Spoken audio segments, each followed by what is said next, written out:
Hey Ninjababes! Hello, I'm here with Sarah Avery. What's up, Sarah? Thanks for joining us.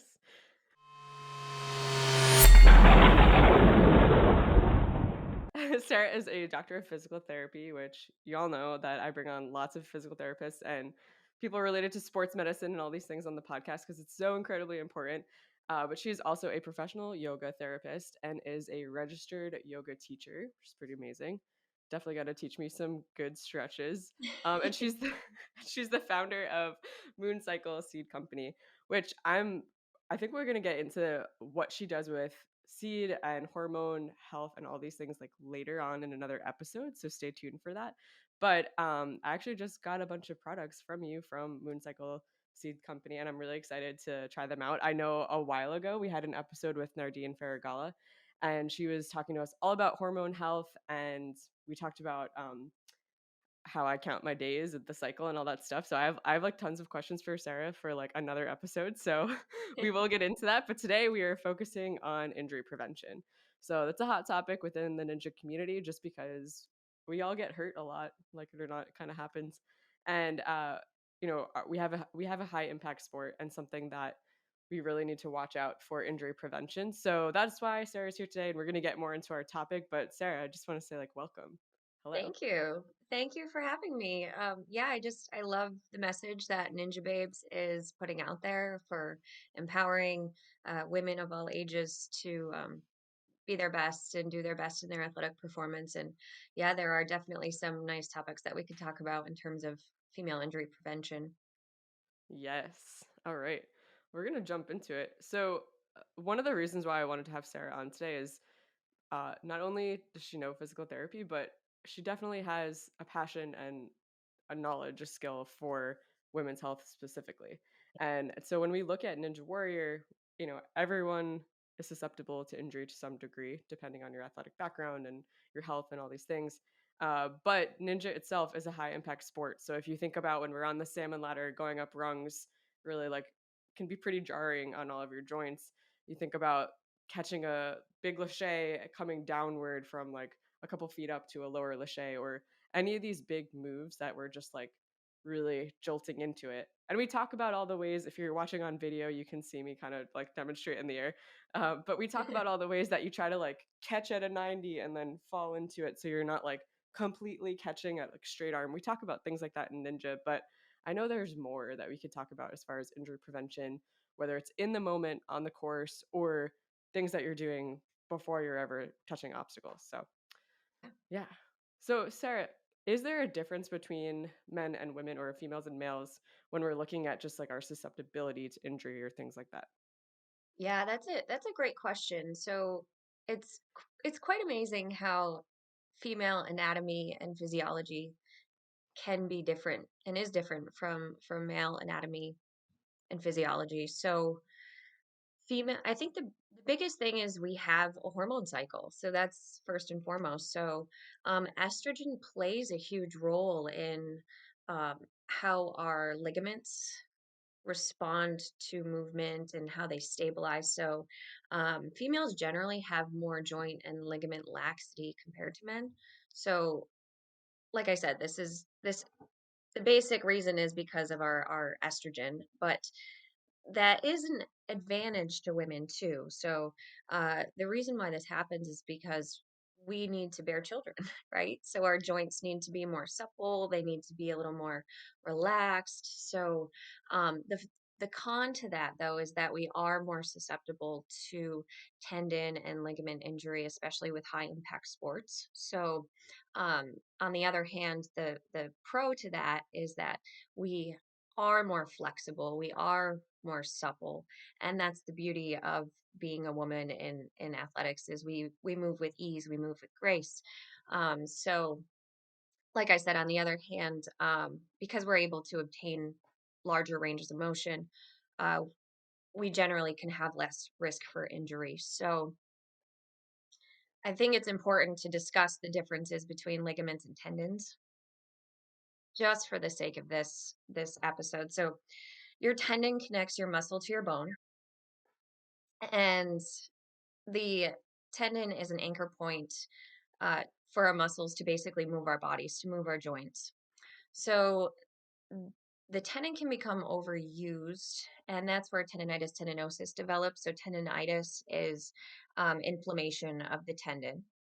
And that usually is more of an acute injury, so meaning it's happening within, like it's healing within 7 days. So when tendonitis becomes chronic and starts to last more than 7 days, you get into what's called tendinosis. So that's typically harder to heal. So there are things that you can do to decrease your risk for developing tendonitis.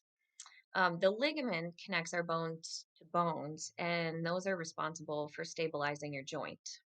So inside the ligaments are really cool. So they contain neurons called proprioceptors. So proprioceptors are there's so many of them in your ligament, and what it does is it sends a message from your body up to your brain, telling your brain where your body is in space.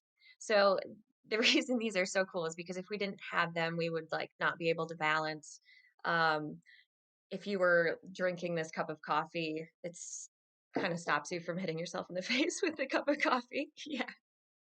So we need Interesting. proprioceptors. So wait, quick question. Yeah, So yeah. for those of us who have torn our ligaments in our ankles like Mm, multiple times, because I know that's another common ninjury, uh, does that mean injury. that you lose out on some of those proprioceptors, or that's like they don't like disappear if you're tearing ligaments? So yeah, when you have a sprain, which is a sprain is a tear of your ligament, you do create disconnections from that sensory input up to the brain. Um, Interesting. but no worries, you can fix that with physical therapy, right? So Okay, okay. I personally had multiple ankle sprains. I used to play soccer and I danced, so I was on point, probably way too young. So I have experienced probably 5 ankle sprains in my left ankle, and I just noticed that you know, with myself and patients that come into the clinic, I do work with dancers, that weakness kind of develops over time. So it's really important to nip it in the bud right after the injury happens. So we want to control swelling, we want to control any extra inflammation that might happen due to the injury, but then also work on strengthening and work on proprioception. So, with proprioception, we strengthen that by doing balance activities. And Okay. fun fact, Interesting. it takes 1,000 repetitions of doing something before your nervous system starts to respond. So it's really a repetitive motion, So do you mean your nervous system responds in the sense of like rebuilding those rebuilding. connections? Okay. Yeah. Yep. Interesting. I'm just thinking about I'm sure every ninja who's listening is like, "Well, how many times have I stood like on our balance bars and like done X, Y, and Z?" Like Yeah, that's but so that's why interesting. they're probably incredible at those movements because you're building your strength for that functional movement that you need for your sport. Yeah. And I like I would love to hear people's responses, but I don't know of any ninja who hasn't at least sprained like minorly sprained an ankle. Like, so it's just interesting to think about because these are skills that we work on constantly, but I'm sure unless you're, maybe for some of the teens listening, maybe not, but for the adults, I can't think of anyone who hasn't at least sprained it a little bit. Yeah, yeah, Pulled you're it, absolutely right. rolled it, whatever. Yeah, so common. And there's different grades of sprains too, so the Right. severity just depends, but and that's going to change your physical therapy rehab. Um but yeah, ankle sprains are super common injury, and especially in a sport like ninja. Yeah. So then would you suggest like for something like an ankle, you know, I, I had gone to physical therapy for once for an ankle injury, but I had injuries on my other ankle and never went for anything for that because it just didn't seem as bad. I kind of like had Sure. someone look at it, but then like didn't really like go for a full therapy. And I learned a lot the next time I really badly sprained and fractured uh, Mm. the other leg. It was bad. But so then, I went through the full process of physical therapy and I learned a lot of these exercises and movements. But are there like things that you feel like every athlete should know as far as like if you've had injuries in the past or if you're trying to prevent it, things that they can do to strengthen where they're at? Yeah. So of course every case is treated differently. So this is a huge generalization, but um the first of all, if you had just had an injury, the most important thing is to control swelling. So you do that by rest, compression, elevation. The gentleman that developed the RICE protocol, rest, ice, compress, and elevate, actually retracted his statement about ice being beneficial, Okay. Because 'Cause I've which is, heard that, and I wasn't yeah, sure. I was waiting to hear what you'd say. yeah, I adore that because like this is a thing that everybody knows. Like, oh, ice, compress, elevate. But to discover new research out there and then to have the ability to go back and say, nope, sorry, I was actually wrong is so cool. And I just love that. But yeah, so we want to compression is actually the thing that helps with recovery the most, and elevation. So we want to get that swelling out. We want to get that fluid to get back up into the heart for circulation back into the body. So compression with a little uh, compression sleeve and then doing ankle pumps, right? So like, or I'll have somebody draw like the alphabet with their toes. So, like, while they're seated, not, like, standing, like, Correct. in a Yeah. seated, like, wiggle Yeah. around like that? Yep. Okay. And that might be a cool exercise to do later on. But so after you get through that Yeah, first definitely. week of doing the swelling and the range of motion control, then we progress to doing more balance activities and working that proprioception and just kind of starting that. Also doing some gentle strengthening exercises like resistance bands, and then just going through the whole range of motion of the ankle. So that would be plantar flexion, dorsiflexion, where the toe points down and back up. Inversion, eversion, where the foot goes in and out. And then supination and pronation, where if you're everybody can kind of do this right now, but if your foot is flat on the ground, you roll to the outer edge of the foot and then back to the inner edge of the foot. So I'm 3 trying it. planes of mo yeah, everybody's like, so yeah, those are super basic exercises, and then as you start to get out of those initial phases of healing and gravitate toward, more sports performance, that would be like single leg standing activities, like single leg squatting or, standing on a pillow because it's going to require your foot and ankle to stabilize, um, while you're moving. So I always run into this with my yoga classes. So women or not women, but women and men, in tree pose, they think like, oh, my ankle's wobbling and I'm doing this wrong. But Oh, no, that's not the case. It's your body is doing what it should be doing. And every time that ankle adjusts is an opportunity that you're strengthening your ankle. hmm, So it's keeping you upright. It's doing its job. right.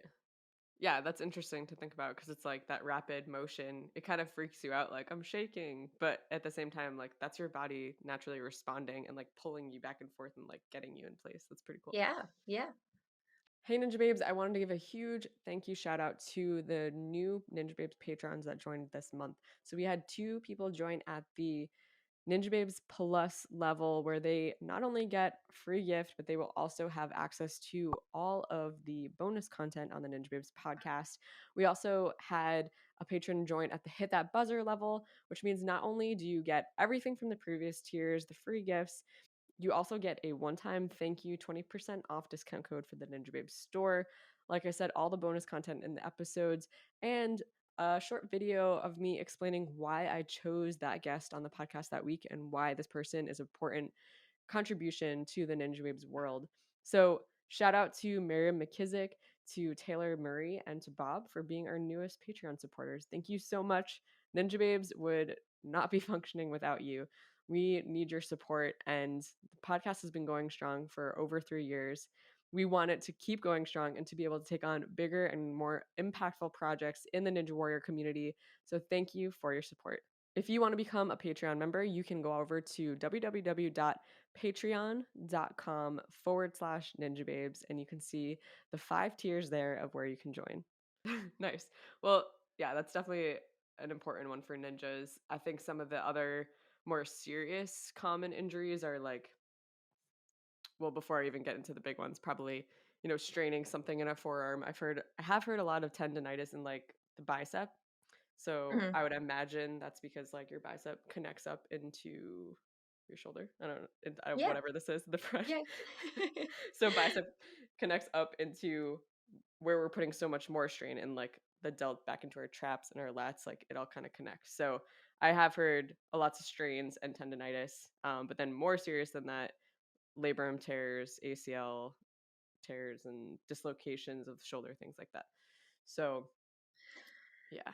So bringing up the bicep tendon. So Hmm. it's funny that you say that because I wanted to speak on labrums because that's huge. Um, but the bicep tendon, you have two heads that insert into the shoulder area that help you Hmm. flex your shoulder, so bring it forward, and then bend your elbow. Right. Hmm. So the long head, so one of the heads actually attaches to the labrum. So a labrum is this like circular piece of cartilage, and your shoulder joint is a ball and a socket. Okay. So that piece of cartilage lines the socket part of your shoulder joint. And what that does is it creates a little suction for the ball so that it doesn't move out or kind of slide around, which can actually lead to tears of the labrum. So sometimes, and we don't need to get into all the types of labrum tears because I think there's like four of them. But one of the tears is called a slap lesion, and that's where the long head of the bicep tendon actually attaches to the labrum, and it can kind of tear away, and it's not fun. It's not fun at all. So, um, yeah, you were kind of telling me a little bit about your um history Yes. with labrums. Totally, yeah.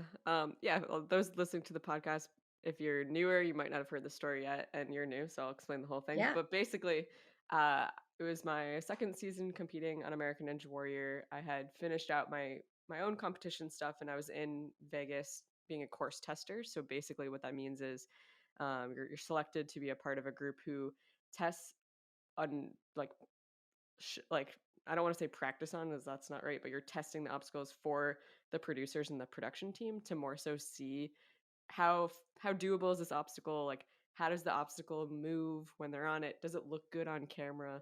So it's not so much that I'm like practicing, I'm just like trying to do it to show them like can athletes do it, what does it look like. So they work Okay. with people, they try to work with athletes who are like at that level who they would hope would be capable to do it. Maybe they can't, maybe they can, but there's usually like a big group of us that come. And so, anyways, I was testing for in Vegas, and I had tested for a number of days in a row, and testing happens overnight is the other factor. So they film American Ninja Warrior in like the nighttime, and so even for course testing, it's happening late in the day, like around starting at like 6 o'clock, and then you go like late, sometimes till like 1, 2, 3, 4 in the morning. And then Wow. like if it's a filming day, then you're not going that late because filming is happening. But like if it's not a filming day, then like, yeah, you're there all night. So anyway, so it's like a lot for your body. And there's also like a lot of hype, right? You're like, I'm testing for American Ninja Warrior. You're trying to like get shots of you on the course to like use in a future submission video. So I'm just trying to explain like the full picture of what's happening. It's like you're there, you're trying to, prove yourself, have fun on the obstacles, but also kind of prove to the producers and the people watching that like, hey, look, I can do this, because they do remember people from testing, and maybe they'll choose you the next year to actually compete, which like for me, I always had testing footage every single year, and then I would compete every year. So that's like the premise. So then what had happened that night was, before I even got to testing, I was already feeling like the effects of, I'm probably like overtraining and Mm. not really taking enough days off. But I was like so pumped to be there for testing. And you rest like all day long. Everybody has their Theraguns. Everybody's trying to help each other out in recovery between sessions, sleep as much as you can. So I was doing the best I could to like take care of myself. And every day I would warm up and feel really good, do a lot of obstacles, feel good about it, feel really sore the next day, but like do it all over again. And so I wish I could remember. If I looked at my calendar, I could probably figure it out. But this is probably like the third or fourth night in a row that we were doing this. And this particular night, there was a group of girls who had been like waiting for hours to get a chance on an obstacle because we had moved from stage 1 to stage 2, which is like harder obstacles. So now you can imagine the pressure and the hype is even greater, because it's like harder obstacles. And historically, not a lot of women are given the opportunity to test on those obstacles because they're harder. And kind of like the reasoning from the production side is like, well, none of the girls are making it here in competition, or like hardly any. And so like why are we going to have women test these obstacles if like women aren't actually competing on them anyways? Oh, Which wow. like that's kind of like the reasoning that I have observed, but like people get annoyed with that. And so this particular night, a lot of the guys who were there were like, "Hey, why don't you let those girls on? They're pretty strong. Like I bet they could do these obstacles." And so they finally gave the chance for 5 of us to get on up there and try some obstacles, and we were like freaking out. Like we were so Yeah. excited. Cool. But meanwhile, we'd still been waiting for hours to do anything. So we'd just been sitting on the bleachers like trying to like warm up, and then oh, we're waiting again. Well, let me try to warm up again. And so it was this back and forth for a long time. And when they called us up, excuse me, when they called us up, we went up, we're standing on the starting platform. We still weren't going for a while. And so I was like warm. And then I was like, I'm still standing here for another 30 minutes. Let me try to warm up again. And at this point, I'm super nervous. And so I think like, again, I'm giving a lot of detail to like, really like set the stage of like It's important. physically what was happening. But so I'm already sore. I'm already like, probably my training historically has been imbalanced. And I was very nervous because I was like, this is my chance. I need to do this giant obstacle. And the thing that I had to do wasn't even that difficult for me in the moment, because all I had to do was sprint off of the starting platform, take a big leap to a rope that was several like feet in front of me, and then it would be a giant rope swing to a platform. That was like the first part. And so that's very doable, but I was like, I have to get this right. And so I can remember when I ran and I grabbed the rope, I just felt so stiff. And then the moment my weight fell into the rope, I felt and heard like a triple like Oh, in my shoulder, and I was like panicking while I'm still holding on to the rope. And people watching were like, "We didn't know what was going on. It's just a rope swing, and you were like swinging around." Like I kind of like swung forward, couldn't get myself to let go of the rope to go to the platform. I kicked off the platform because I was like, I need to keep my momentum. I kicked off, swung around for like no good reason, and then like finally like let go and like flopped onto the platform. And so basically my shoulder had dislocated on the rope and I was still hanging on, managed to like dismount and jump to the platform. But then I was like so bewildered, had no idea what was going on. I'd never experienced anything like that and didn't know that I had dislocated until finally the ATS crew, like the production team, looked over, and I like looked at the one guy I could see in the eye, and I was like, he was like, "What's wrong?" Because I just looked, I'm sure I looked panicked, and he was like, I just was like, I can't feel my arm because I was trying to like shake it out and like get ready to yeah. keep going. And I finally had looked down and realized that my arm wasn't moving. And Yeah. so it was There just was like, nothing to shake out because it was already yeah, out. exactly. Oh And my gosh. it was the weirdest sensation because everyone in Ninja, How you know, traumatic. shake it out, get ready to Yeah. go. And so then they had to, and again, these obstacles, I don't know if you know this, but the obstacles are surrounded by like 10 feet of water on stage Mm, 2 at this level because they're so yeah. high up and they're very dynamic. And so they had to get like a little cherry picker crane like across the water to like Oh, scoop me off. I you know poor thing. Oh my it was gosh. it was a lot. So anyways, then they were able to reduce the shoulder, put it back in. But to kind of speed up the story, I had dislocated, I had anterior labrum tear and Hill-Sachs lesion that Mhm. was like pretty sizable. And I had strained they said that I had like some bicep tendonitis that healed up like very quickly. Mm. But I ended up getting surgery and they put 5 anchors into my Wow. labrum. Yeah. He showed me the pictures too because I was like so nerdy about it. And Yeah. yeah. So the the surgeon like showed me all my photos from surgery after, and he let my PT come to surgery. It was pretty cool. Wow. Yeah. Wow. Well, I'm glad that you had a good outcome. How is your shoulder? Like, how's Yeah, it recovering and how's your performance since then? totally. So the surgery was August 2019. Okay. So I had surgery and then I was doing rehab, sports rehab, and then right towards the end of it was COVID. Like COVID started in March. So I had been doing really well, like progressing, getting my pull-ups back, like all this stuff. And I kind of, it was that moment of I need to keep going to PT, but I don't want to go to PT anymore. Yeah, And so I was doing as much as I could from home for a few weeks, and my PT would FaceTime me like a couple times a week and just help me with stuff from home. Obviously, I wasn't getting like the manual sure. treatment at that point, but I was still doing all like my exercises and conditioning. Uh, and so fast forward, once gyms started opening and once I felt comfortable going again, I started just doing what I could to get back into ninja shape. But I Yeah, had like a pull-up bar at home and different grips and things at home. So it wasn't like I wasn't doing anything. I was just not doing like the big laches and stuff, which probably was honestly good for me to like really stay away from that for a while. sure. Because now being back, I feel really good.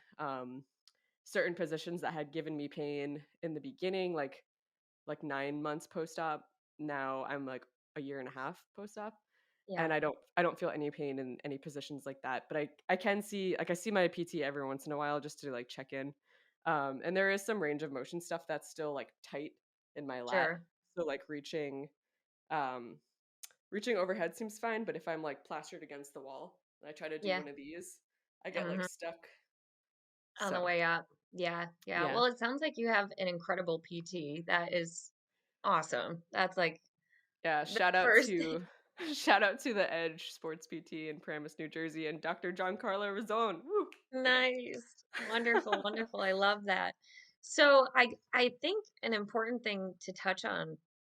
So if we rewind all the way back to the Yeah, beginning of your I know, story, long story. Yep. no, like that is all super important. But the thing that stuck out to me the most was um like that stress response that Yes. like all of the factors, you're fatigued, you're doing something that you're used to doing, but all of the external pressure in that moment um, is kind of alarming. So this is kind of where my yoga therapy comes into play with the science of PT. So um, like physiologically what's happening in that moment is that your cortisol levels are just through the roof. They are just like out of control, like, "What the heck are you doing to me?" So, what what cortisol does is it has a very stimulating effect on your central nervous system. So, it's designed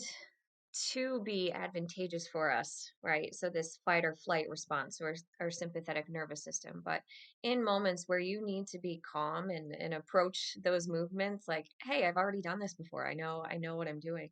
Um, it could be a disadvantage because your nervous system is just on overdrive. You're getting tightness and rigidity in the muscles, particularly like the jaw, the neck, the shoulder area, and rigidity can lead to injury, especially in a sport that is like high velocity, high impact. And my analogy for that is like if you take two rubber bands and you have one rubber band that has pretty low tension on it, and then you have the other rubber band that is just tense to the max. And then you go and like flick that rubber band pretty hard. Well, which one is more susceptible to giving up and breaking? And it's going to be the one that's significantly tighter. So I get, like there's a couple of little tips and tricks that I used to use for myself before I the closest comparison that I have would be like a dance performance where my adrenaline is through the roof right before you go on stage. And I always called it the nervous peas, like you have to go to the bathroom right before you go on. So yes, you need to warm up, but also taking maybe like those 3 minutes leading up and maybe doing some breath work, kind of isolating and trying to just refocus your mind. So that's like that meditation piece. And then from an herb, like, so I'm not an herbalist, I'm not an endocrinologist, but from like me saying this to you as your friend and what I would do, Sure, yeah. um, would be like so adaptogens are I found have been very incredible. Like so ashwagandha, maca. reishi mushroom. Those are all really nice things to incorporate into your diet. And that's something that we could talk about a little more when we discuss like the hormonal aspects of exercise. Um, but yeah, so like breath work, a little meditation, and maybe using nutrition so that you can get your cortisol levels to be a little lower during performance. Yeah, I yeah. I mean, just looking back and even just other times that I competed, I'm just always I don't think I'm nervous, but then when I'm on the obstacle, I am clearly nervous. But like in my brain, I'm like, no, I know I can do this.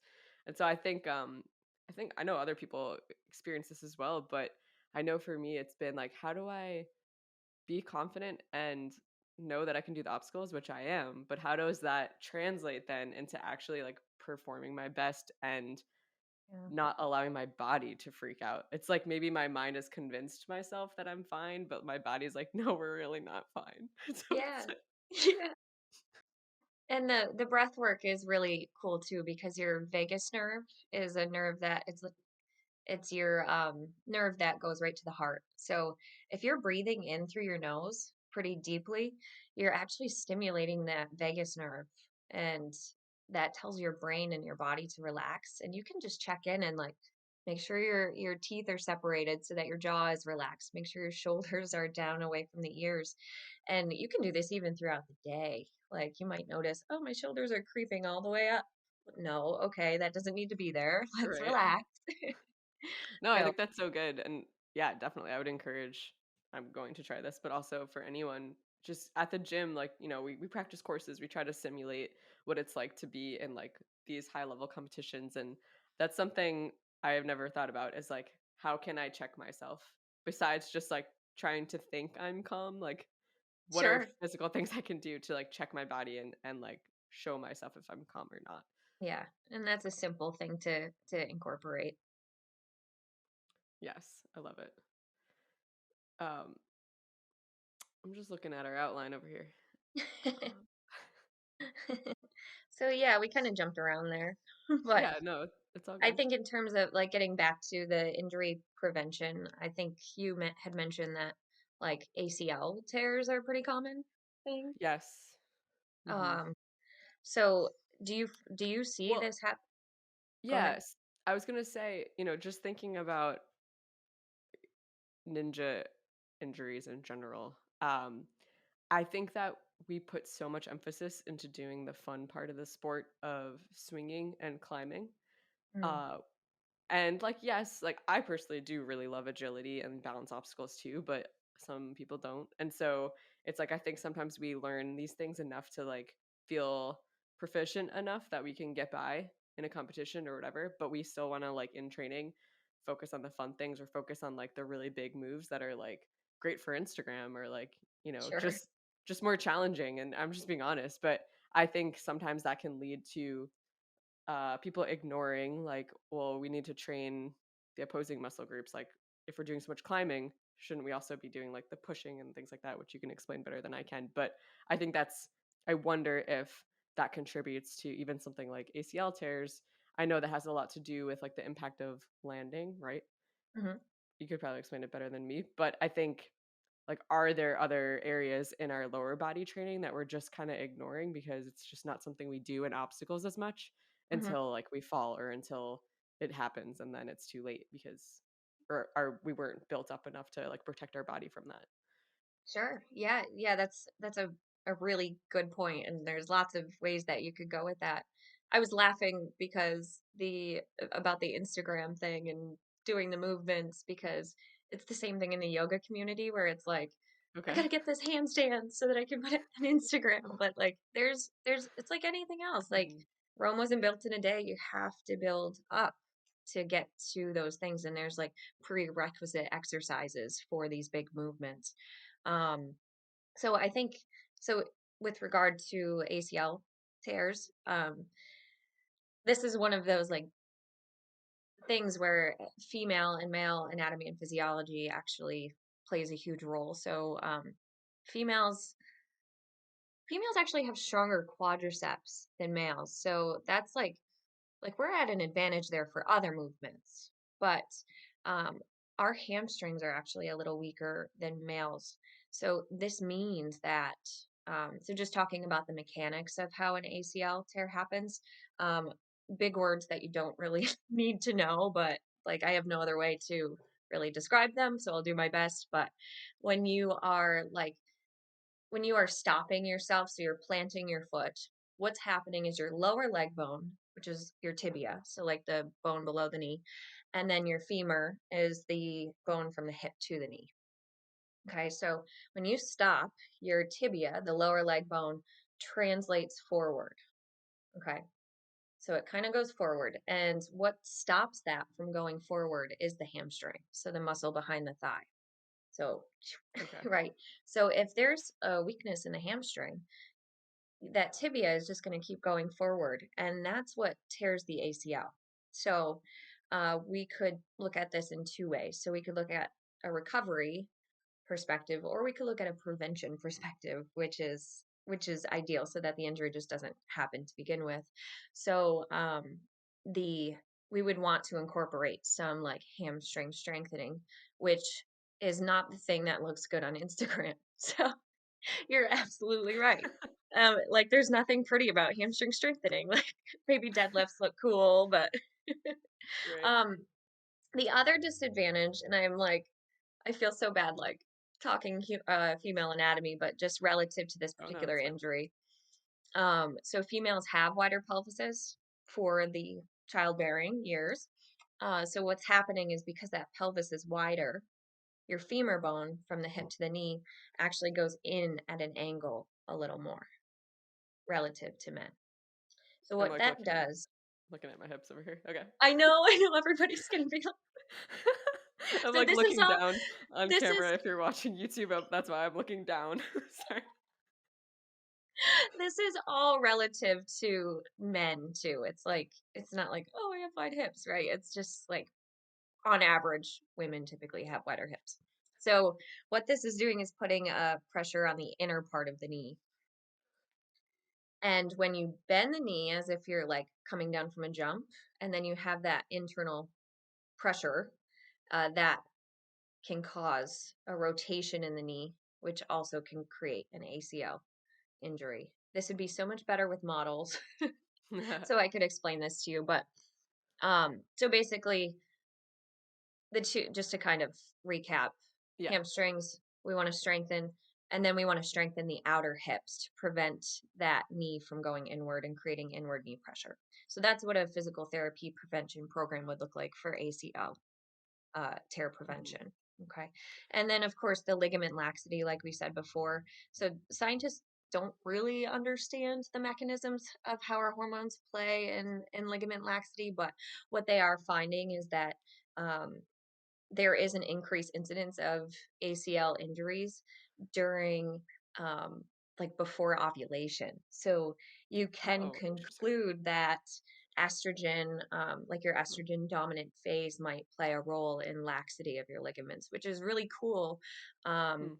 and that's not to say like don't exercise during your period to ovulation. It's just have an awareness of that, and maybe um, like don't go full throttle. Like if if you could scale your intensity of your workouts, Hmm. maybe backing off a little bit during those phases. Yeah. I think like something that we talk about in ninja classes and stuff all the time is like how do you fall correctly, or how do you Mm. um, allow if you are falling correctly. Sorry, let me back up. How do you fall correctly, but also how do you roll out of a fall correctly, or not just like fall and land on your feet, or like how do you fall the right way? So I'm just visualizing what I was even teaching with kids this week, and it's like you you fall, and as soon as possible you're like crumbling into the fall and allowing yourself to roll onto your back like safely. And so just like I don't know if if like in PT if you teach some of those like falling techniques as well, but I'm just trying to think like when we're jumping and we're landing from something, like the best way to help alleviate that pressure as soon as possible is usually the goal, right? Yes. Yeah, Yeah. you nailed it. Like even with my, like on the other end of life, like with the elderly, we're teaching that, how do you fall Yeah. properly? And that, like, you're kind of going with momentum. Right. Yes, exactly, going with momentum. Yeah, and it's so true even, like, when you watch A&W on the show, there's so many times where I feel like, the announcers on A&W make such a big deal about, like, "Oh, such a cool, like, tumble when they landed," and we're all like, "No, we were just falling and, like, trying not to No. die." That's all that was happening there. We're just too much See, that's momentum. that's where it's an advantage for women to have joint laxity because you're more supple and more flexible. So, well done, It ladies. is. Well done. Yeah. Well, so I don't know if I explained this to you earlier, so you're gonna learn right now along with Yeah, everybody else. But on the Ninjababes podcast, we have moved into providing bonus content through our Patreon subscribers. And so right now we're kind of coming to the end of our regular episode, but then I have a couple bonus things that I'm gonna throw at you into the second about 15-minute portion of our episode. So if you could just tell everybody what is the best way to contact you if they'd like to learn more about what you do or just contact you for anything, where are you at?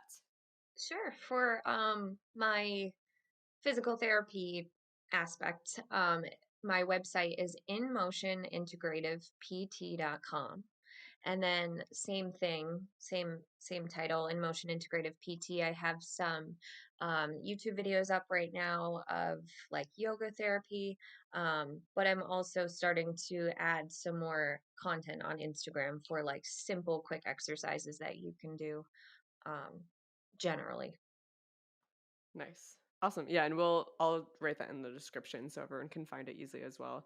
But so if you are listening and you're not a Patreon subscriber, this is the end of the episode. But if you are, definitely stay tuned and we're gonna show you some bonus content and I'm gonna ask